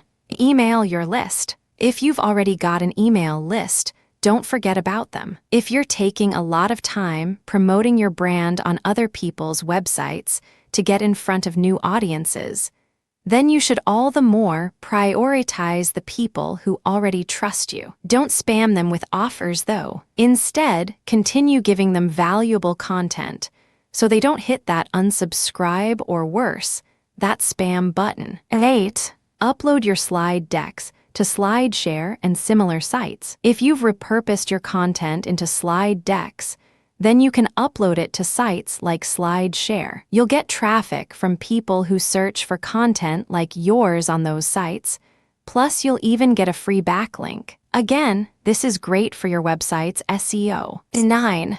Upload your images to photo sharing sites like Instagram. Who doesn't love photos, especially high-quality ones? If you want to endear yourself to your followers, then regularly upload photos relevant to your brand or business. Depending on your niche and the nature of your evergreen product, it is very much possible to drive traffic from Instagram to your website. You just need to make your images appealing and highly relevant to your target audience. 10. Leave thoughtful comments on other people's blogs. Some people say blog commenting is dead. If you spam blogs, then yes, it's true. But if you leave thoughtful comments that actually add value to the original post, then people are going to be curious about you. Additionally, it may get you in good graces with the blog owner, and you can start building a relationship with them. 11. Promote discount codes or coupons on different sites. People love freebies and discounts. If they think they're getting a good deal over a product they really want, then they're going to bite whatever it is you're offering. You can promote your offers and codes on your own website, or you can post it on your social media channels. If you do it right, you can soon expect people to visit your website to take advantage of your offer. Want even more free traffic? Offer plenty of value wherever possible. There are plenty of different ways to generate free traffic. The common method to get good quality free traffic is by offering people plenty of value. There are plenty of platforms to choose from, and you don't always have to do what everyone is doing. In fact, you can think outside the box to come up with creative ways to encourage people to visit your website. When you find a free traffic source that not many people know about, then you'll feel like you've won the jackpot. Chapter 9. How to start building your email list. One of the best ways to grow your evergreen business is by building your email list. An email list is simply a list of people's email addresses, people who have chosen to subscribe to your list because you offered something of value to them. In this chapter, you're going to be learning why you need an email list. I'll also give you plenty of ideas on how you can build your list using both free and paid methods. Why you need an email list. You'll often hear marketers say that the money is in the list. With just a few minutes' work, they can contact their email list and get thousands of dollars of sales in just a few hours. Wouldn't you want to do the same? I bet you would. Here are more reasons why you need an email list if you want your business to grow. It's your very own online asset. In the online world, you're going to be at the mercy of many web giants who can take your business away from you in an instant. Here's a case in point. You spend months working on moving your websites rank up Google's search results. You write thousands of words of valuable content to guest post in an authoritative site with excellent domain authority. You follow white hat SEO techniques and don't mess around with black hat SEO. When your site finally reaches the top spot for your target keyword, a competitor decides to employ some shady tactics so they can steal your spot. And in a matter of hours, Google penalizes you for something you didn't do. You could lose everything you worked hard for because you're literally at the mercy of Google. With a drastic decline in organic search traffic, you decide to try social media marketing. You pay for adverts on Facebook or Instagram just to get people to visit your website because you know Facebook's organic reach is very unpredictable. It works very well, and you start seeing some sales again. And you get your hopes up that this time it's going to be okay, until the very same invisible competitor figured out what you were doing and decided to smear your reputation on social media. I know my example is a bit extreme, but can you see where this is going? You don't have control over your Google rankings, nor do you have control over your social media assets. What you do control, however, is your website and your email list, provided you own your domain name and pay for your own hosting. You don't own your website if you host it on a free hosting service. With your two web properties website and email list, you're free to do as you please with them. It's easier to sell to people who already know you. Selling to a cold audience is hard. Try pitching to random strangers on a busy street, and you'd probably get reported to the police for harassment. To increase your chances of making a sale, you'd need to warm up your customers first to get them to trust you. Offer them something of value, a free trial perhaps, and if they like your product, they'd be more likely to buy it. The same idea goes for email lists. When people sign up to your list, it's because they like you or they trust you on some level. So when you sell them something via email, they'll be more likely to respond positively to your call to action. Generating profits from your mailing list is important for your business, but don't make every email a sales pitch for your own products or any other product you're affiliated with. Use your list to build a relationship with your audience. Build on the trust they've already placed in you by continuing to offer them value. Don't make your subscribers regret signing up to your list. If you give them value, they'll be more likely to remain on your list. If you spam them with nothing but sales offers, they'd probably hit the spam or block button, and your emails will never see their inbox ever again. Remember to offer value to your subscribers, and you'll be rewarded with profits you can only imagine right now. You can easily drive traffic back to your website. In my example earlier, I showed you why you can't rely on Google and social media to give you free traffic. But if you have your very own mailing list, and a sizable one I might add, then you can simply tell your subscribers to go check out your new post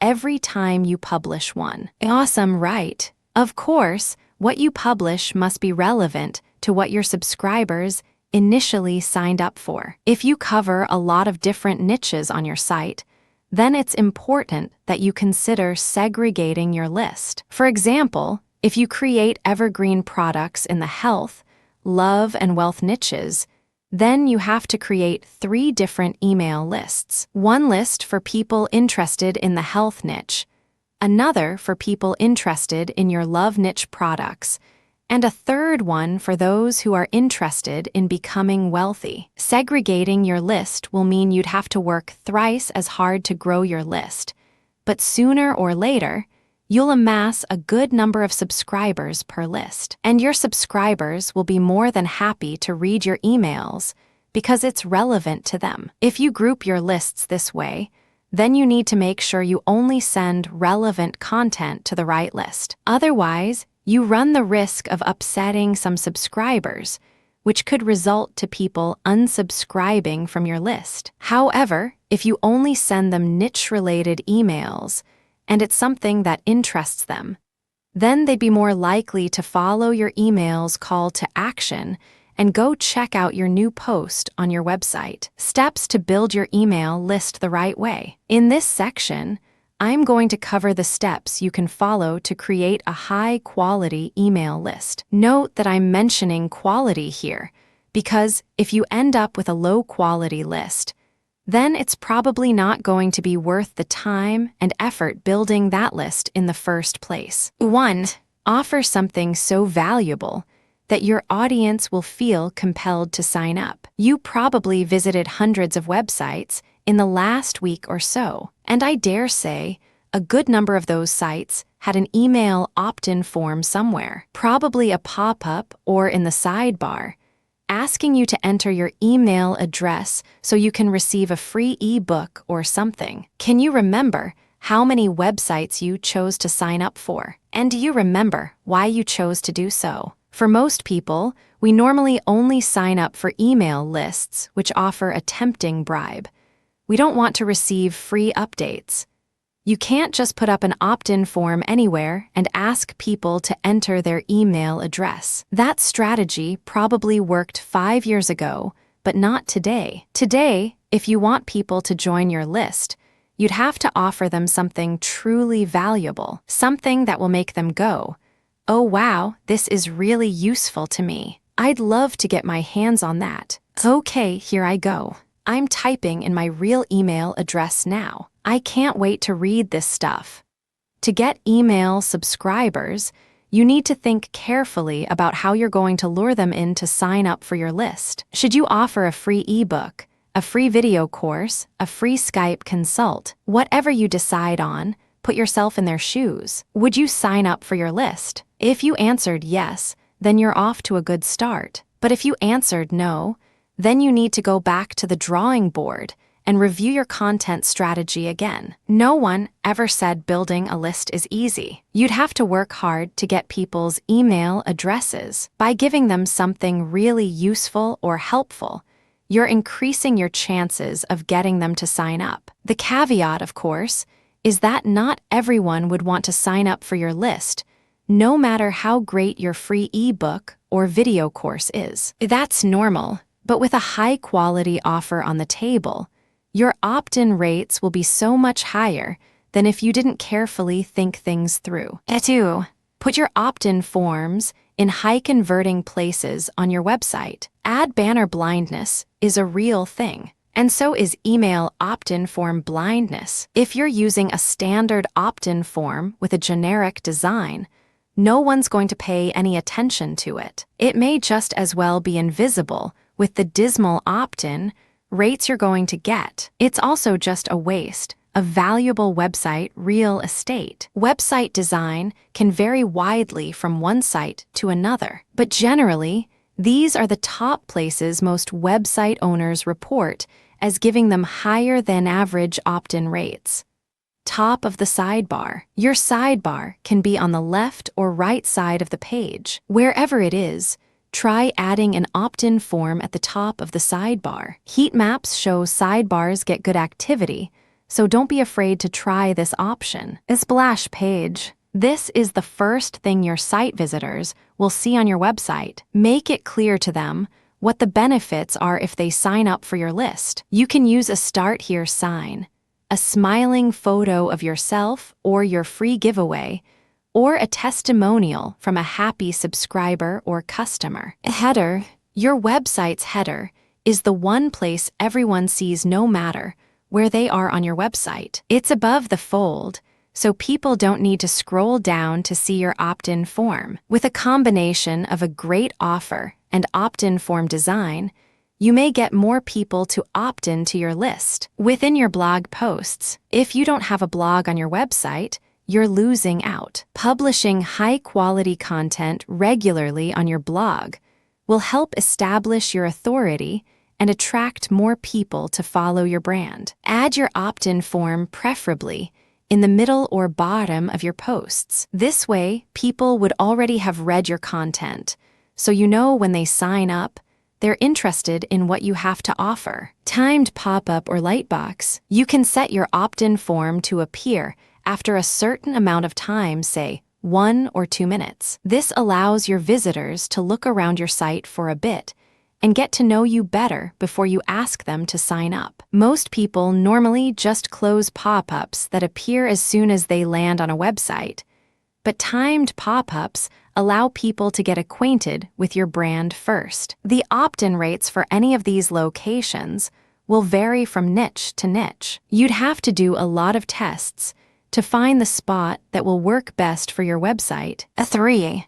Drive highly targeted traffic to your website's opt-in form. The last step you need to do to get people to sign up to your list is to drive traffic to your website. Without traffic, you don't get to build an email list. But don't just invite anyone to sign up to your list. Remember, you want to build a high-quality list full of people who are very interested in you, your products, or your services. A strategy most successful marketers employ is they first create a buyer persona or a profile of a person most likely to benefit from their business. So, if you're targeting middle-aged women with 1 to 2 kids, then you have to reach out to this audience. You can use paid and free traffic generation methods to do this. In the previous chapter, I showed you different methods to generate traffic using paid and free traffic sources. Use whatever method you're most comfortable with. The important thing is that you know exactly who to target,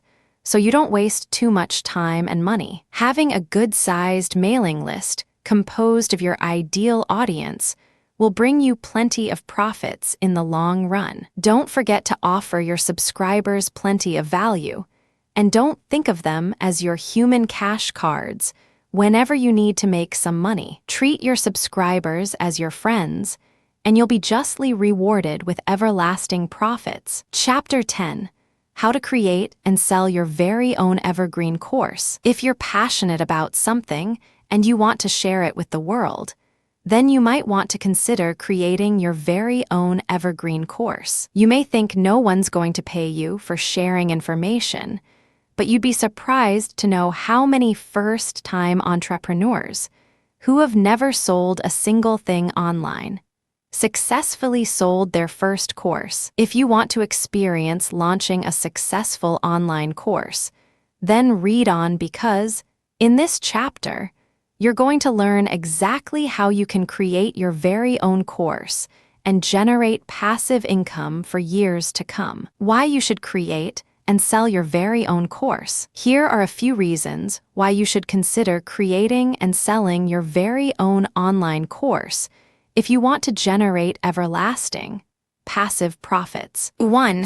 There is a huge demand for online courses. The online course market is worth billions of dollars annually, and it doesn't look like it's going to slow down anytime soon. People love the fact that they can learn new things in the comfort of their homes and study at their own pace. They don't need to go to school on weekdays or weekends just to listen to someone drone on and on about theory. The truth is, in most schools, you don't get to choose who your teacher is going to be. So, it's usually plain luck if you get an amazing teacher to handle your class. Anyway, the point is that with most online courses, people already have an idea who the teacher is going to be. They know exactly what they're going to learn, and people can choose to buy a course that only discusses the things they need to know. No fluff and unnecessary introductions and background chatter. They can choose to enroll in a beginner course,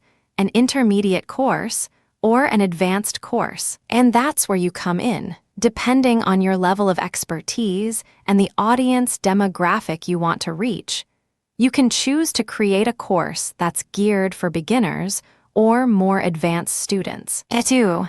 It can provide you with passive income. Want to make money while you sleep, or while you're away on vacation in the Caribbean, or anywhere remote for that matter? When you sell your own online course, this is very much possible. In fact, many entrepreneurs have successfully created passive income streams for themselves just by selling online courses. You can create your course in January, start selling it in February, and from that point forward, you could be earning money day in and day out. You don't even need to edit your course again. Though, of course, if you want your course to continue selling, then you should definitely want to spend a lot of time promoting it. 3. You can create a course on practically anything you want. Do yourself a favor and check out platforms that sell online courses. You'll notice that topics can range from the most basic to the most advanced tutorials on many different subjects. What this means for you is, if you've got something to teach, then you can create a course for that. If you love to cook, You can create a course on how to bake desserts using a special technique. If you love taking photos, you can create a course on photography. If you love designing clothes and you want to share your advanced techniques, then you can sell your own course on this subject as well. You can design your course to cater only to beginners or advanced students. Or if you want, you can create a comprehensive course that will take people from being absolute newbies to experts. The choice is totally up to you. Don't underestimate people's ability and willingness to pay for your knowledge. If you market your course as something that can help your students fix a problem, or improve their skills, or address a very specific pain point, then you'd have a very profitable course on your hands. How to get started with creating and selling your own evergreen course. Before you start creating your online course, it's important to put yourself in your students' shoes. Would they find your course valuable? Would they learn something new and actionable from you? Do you care about their learning experience, or are you only out to line your pockets with their money? Always remember that if you want evergreen internet profits, you need to provide as much value as possible to your audience. If you fail to do this and only think about yourself, then your business is not going to last. Helping people should be your top priority, whether you create a video course, a text-based course, an audio course, etc. Here's a step-by-step guide to help you start creating your first course.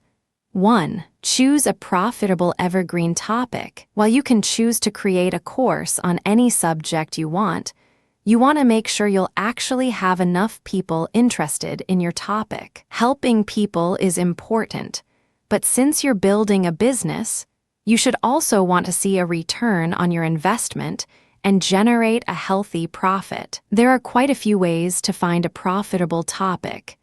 Check if there are existing courses on the topic you want to cover. If there are and it's selling, then that's a good sign. It simply means there's a demand for that topic, and you can create a much better course than your competitors. Do keyword research to find out how many people are searching for your topic. If you've got a decent number of monthly searches and there aren't enough resources on the subject, then you might be on to something. Seek out forums in the niche you want to cover and see what kind of problems people are having with. Forums are literally a gold mine, so be sure to go through all the threads containing your topic. Create a list of target problems and then create a course around that. Lastly, I mentioned evergreen because you want to create a passive income stream, right? If you choose a non-evergreen niche like technology, then your course will become obsolete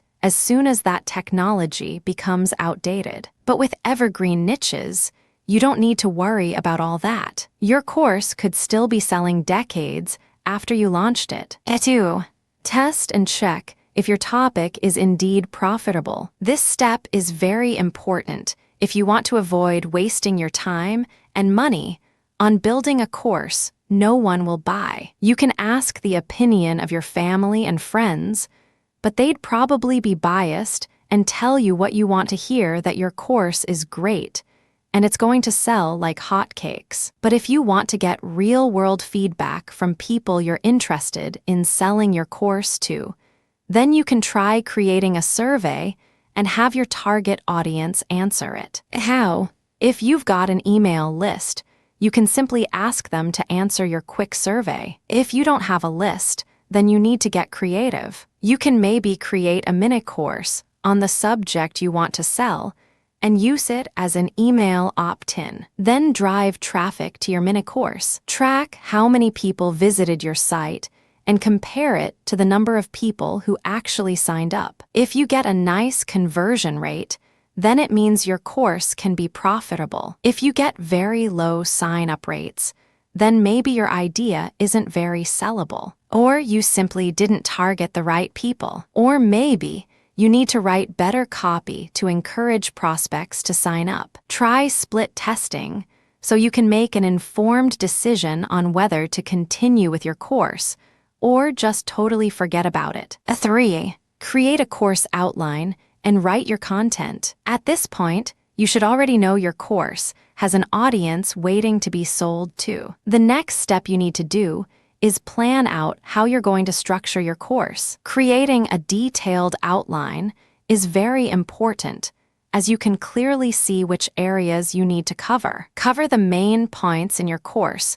No need to go crazy on the details yet. The important thing is you need to get your audience's problem solved, and you need to make sure your course answers that problem thoroughly. Break your course into small, bite-sized sections. Group similar concepts together. Don't allow your ideas to be all over the place. Your audience will appreciate you taking the time to make things easy enough for them to understand. Once you've finished the outline, take a moment to review it. Ask yourself if you left anything out, and if you think it's got all the details to help your intended audience. Only then should you start working on the content. Don't get too hung up on getting the perfect ebook cover, or the perfect lighting for your videos, or how you're going to sound in your audio recording. Some successful entrepreneurs' first ever courses were shot on their smartphone or their laptop's webcam. Whatever content type you choose to go with,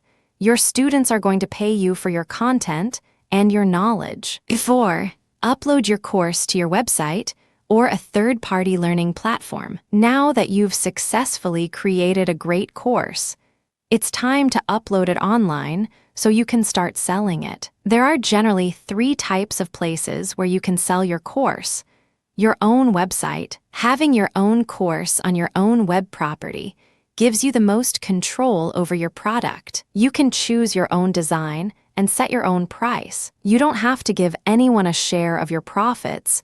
You get to keep everything. If you use WordPress, you can simply use a plugin to manage your course and your payments, and you can be in business in a matter of hours. Third-party hosted platforms. If you don't have your own website, or you don't want to be bothered with setting it up on your own, you can simply host your course on a third-party platform. These platforms make it easy for you to upload and manage your course, but they do come at a price. Some require a monthly or annual subscription, while some require a certain percentage of your sales. Online learning marketplaces. Sites like these have become popular in recent years. If you want to get your course in front of millions of people, then this is the best place for your course. However, the downside is that you have very little control over your course once you upload it. Most platforms also place a limit on course prices,